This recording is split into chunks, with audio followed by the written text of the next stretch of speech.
What is up, folks? So in this video, we'll be reviewing different CRM you can use depending on your growth stage, or either if you're the entrepreneur just starting out your entrepreneurial journey up to the company making over 1 million to 100 million to 1 billion in annual sales. So we'll be talking about pricing, features. Luckily, I had the chance to work with all of this CRM really in depth. So for larger corporation up to like 3,000 employees, and also for small business. So I can give you like in depth and big details on what I think you should use depending on where you're at your company. So that being said, let's jump right in. So first off, we've got the entrepreneur with Notion. So if you're just starting your business, you're trying to reduce your expenses, and basically you don't have money to spare for stuff that is not directly related to maybe like client service or the most priority stuff, I would not spend money on my CRM, simply because Notion will have all the features you need just to kick off your business and track basically your sales scores, your pipeline. And it will be just like you can just download the app or just create an account and you'll be ready to go. So to go into the pricing plan, I would simply recommend to stick with the free plan, because if ever you're looking to spend on your CRM, then I've got other advice I would give you. So stick with the free plan. Personal plan is $4 a month. Team plan is $8 a month, just to give you the pricing. It could be interesting if you're looking to do Notion with other stuff. So if like your entire like workflow, everything concerning your business is on Notion, then you could like go for a higher tier so you can get more blocks, etc. Otherwise, if you're just using Notion for the CRM, I would recommend the free plan. Features, so you got many all-in-one workspace for notes, tasks, database, collaboration. This can be really handy. Like I mentioned before, if ever all your your mini headquarter for your business is on Notion, then having the Notion CRM is really good. You can have customizable templates for product management and CRM. When you download the app, you can simply like click access a template, and then it's going to be all there laid out for you so you can start running it. You've got integrations with popular tools like Slack, Google Drive, Trello, which is pretty cool. It just makes your life easier. Simple, intuitive interface, and you've got real-time collaboration if you've got a small team. Now, the main reason I would use Notion if you're starting out, mainly because it's cost effective, so you can benefit from a CRM without like paying anything, which is a pretty dope. It's really easy to set up, so you just create the account, you put on Google Notion CRM, and then you can just do like a duplicate template and you can start using it straight away. And it's very flexible to use, so you can really customize like what are the fields you want to see, first name, last name, the company, etc. And you can easily play. And like you'll see with the other CRM, the main one with Notion is that it's very intuitive and the user experience is really good. So you can easily like just spend time on it, and you're not gonna have a headache while trying to mess with Notion. So now moving on to the small company. So if you're making like from 1 to 100K in annual sales, I would recommend Folk. So Folk is a bit like Notion, like it has mostly the same interface. If you've used both, or if you've been from Notion and you're going to switch for Folk, you'll see the interface is really similar. The only thing is you can really feel Folk is a proper CRM. Like Notion is not a CRM. Notion is built for like a project management and you can kind of like go beyond this to try to frame it as a CRM. Whereas Folk, it's really like the purpose of the tool is a CRM. So instead of spending hours on Notion trying to have something that looks like Folk, just go with Folk, just pay the price. If you're starting to have some money in, it will make your life easier, because you're going to see there's like main features that are really essential for CRM. So starter plan is $20 a month. This has just changed. It used to be free. Now the first pricing is $19 a month. It's the one I recommend, because again, if you're going to spend money, I'm going to give you the other CRM you should use. But professional plan is $30 a month, and they start to have the enterprise plan. So the cool features: contact management with enriched data and activity tracking. So here you can see we're talking about actual CRM. So when you can import a list of people in your CRM when you're starting out, and they're going to ask you, would you like to find these people email address, phone numbers? I think it's going to cost you a few credits. You can look the price, but I think the credits are in the market, like for all the other lead generation in terms of comparison. Task management and follow-up reminders. So what is a really cool thing, I wish I can show you, but all my contacts are on CRM. But basically, if you click on a contact, these are company, but if you click on a contact, it's going to have a little pop-up with all the emails that you have been sent back and forth, etc. And this is 100% automatically done and hosted. You simply do the SSO connection with Google, and then everything is connected. So if it is someone you haven't contacted in a while, you just open his little dashboard on Folk, and basically you're going to see all the email conversation you had with this guy, and it just makes your life easier to follow up with him. You can see like, okay, 3 months ago we talked about pricing, etc., etc. It's a really good feature. The main reason now I would start switching to Folk and from Notion would be for the email integration, but mostly the automation. Like the really cool thing you can start doing with Folk is start to build some automation. So let's say like when someone books a call on Calendly with you, you can automatically having import on Folk, and then the other way around. If ever you want to see here, if you have someone and basically it says to contact, if you want to move him to contacted, you can create automation in the backend where basically it's going to import him to an email campaign like in Lemlist, and it's going to start sending. So if you want to start building automation with Zapier and Make, Folk is your first CRM you should start to mess with. It's really good. It's really good for collaboration tools and small teams, so it integrates easily, and you can start to have a little bit of reporting and analytics, but it's not that good. So main reason I would say it's really affordable for what you can start doing for the integrations, all the CRM aspect. It's only $20 a month, which is pretty, like for me, the ROI is 100% there. You can see it's really being designed for small teams, like to manage contact and sales activity efficiently. It's just like your small CRM for your company from 1 to 10 employees. You just want the main features, like it's all there and it's really easy to use. Again, the interface is super clean, which makes it like really nice. And the automation and integration capabilities, for me, it's the main switch from Notion to Folk. Is here you can start having like really building like some cool workflow with Zapier and Make, which is going to be very interesting.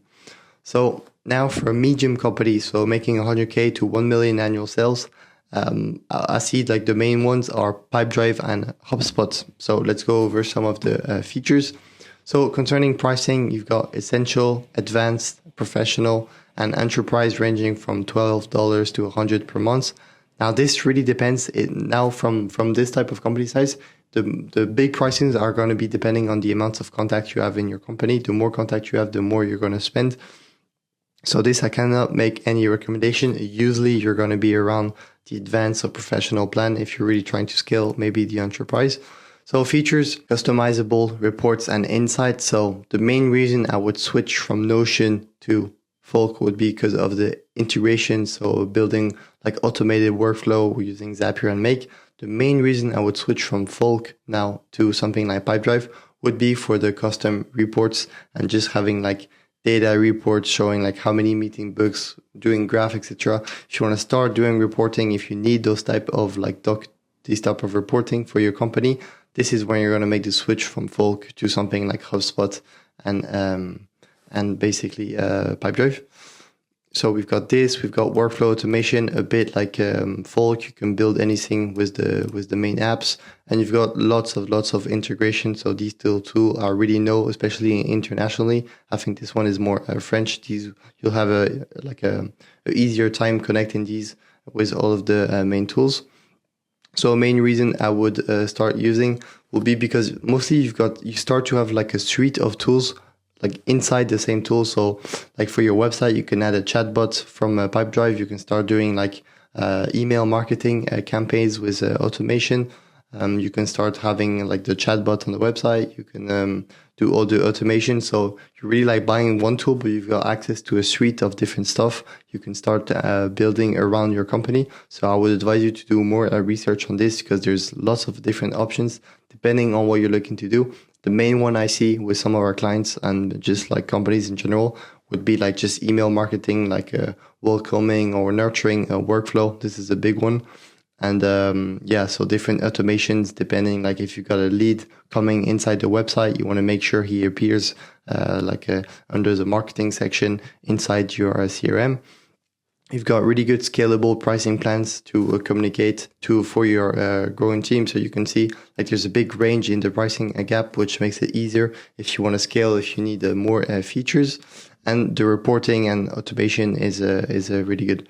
HubSpot, I'm not going to go into the details of the features because for me it's very, very similar to the two of them, just to give you a different pricing plan. So they do have a free CRM available, I think. I don't know many people who use that, but they have a starter plan. So this straight away, 45 per month. Then professional, 50 per month, and enterprise plan, 1,000 per month. But this is for many users, so the pricing is a bit different. Now, for larger companies, so this is like if you're making over 1 million, I don't know if this is 100% accurate. It would mostly depend on basically the size of your team and the international aspect of your team. But if you've got like over 15, 20 and yeah, so 20 employees at least, and you have got people a bit everywhere, and you need, especially your sales team. If your sales team is over 10 people, then you can start thinking about Salesforce. So different pricing plans would be, you've got the essential plan, $25 a month per user, professional 75, enterprise 150, unlimited 300 per month. So the main features of Salesforce, this is the holy grail of CRM. So the possibilities are, it really depends on your imagination and what you're doing. Like you've got an idea of reporting, you can mostly, like if it's built the right way, you can build it around so all of this is custom. But anyway, so you've got advanced sales, service, and marketing automation, like the other tool, customizable dashboard and reports, like this is the main one. So basically on Salesforce, you've got like all of your data is stored. So everything related to pipeline, all the KPIs of your sales team, you do all of this. And then out of all of this data, you can sync and build really effective dashboards that is customizable depending on what you're looking to track. So each of like the companies who have a Salesforce, they've got all of this data, then they've got dashboard, and then you create this. It's like your homepage. You can add it to your most used page, your favorite page. Then you click on it, and then you can really build this. You set this up once, and then it's there forever. So you can do many things. It can be like closing rate per sales team. It can be revenue generated per business unit, revenue generated per country. It can be performance of pipeline for July, VS pipeline from June. Like really, you've got so many different things you can track, and so you can build custom dashboard, which is really good. And then you can do custom dashboard. So each time you're looking to do one specific stuff, and maybe it's not your main dashboard, you can just go in dashboard and create a new report. And then you're going to have lots of different fields. Then you can mess around the different fields, and it's going to give you a live integration of like how your report is showing with the analytic side. And then you can just like move from there and start building reports. So this is the like a really cool feature of Salesforce, is the power of the dashboards and the reports. You've got obviously extensive integration capabilities with other enterprise software. So again, for the Zapier, the Make, all of these, it's going to be very easy to use. And so the main reason that I would use Salesforce if you're a larger company is because it's an industry-leading CRM with extensive features, customizable options, so it's very customizable. And if you need any resources related to Salesforce, it's just going to be so easy to find, whether it's like simply information resources, or it's like hiring someone. Like CRM is the biggest, Salesforce is the biggest CRM out there. So it's just going to be very, very easy to have like ground base from there. It's very suitable for large teams and complex sales process. If you've got any particular stuff about your sales process, or stuff that goes a bit out of the box, or like you're tracking stuff that people aren't tracking, you can build anything on Salesforce, so it's not going to be a problem. You can really like think outside of the box and create very custom reports and just custom ways of analyzing your data on Salesforce. And it's a very powerful analytic to drive business growth and decision making. So it's often used for like C-suite reporting and decision making. So it's really like a tool you can use to make some big decisions about your company, because if it's set up in the right way, the data is super crucial related to like sales performance and what are the next step, like which type of people should you hire in which country, like comparing your pipeline from 1 month to another, what has gone wrong, like is this new hire effective, etc. So when it's set up properly, it's a very powerful tool.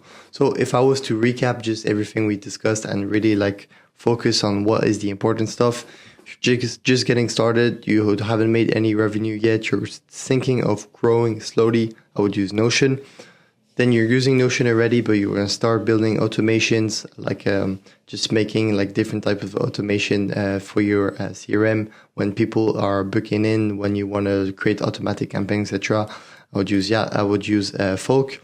If you need to start doing some reporting and having some dashboard for your company, I would use Pipedrive and HubSpot.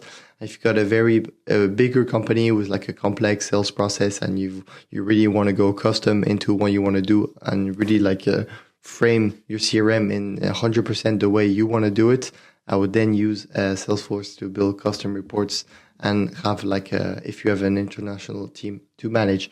So that is it for this video. If ever you've got any question about what CRM you would like to use, feel free to drop a comment or contact me on LinkedIn directly. I would be happy to help. Otherwise, just stay around for the free value.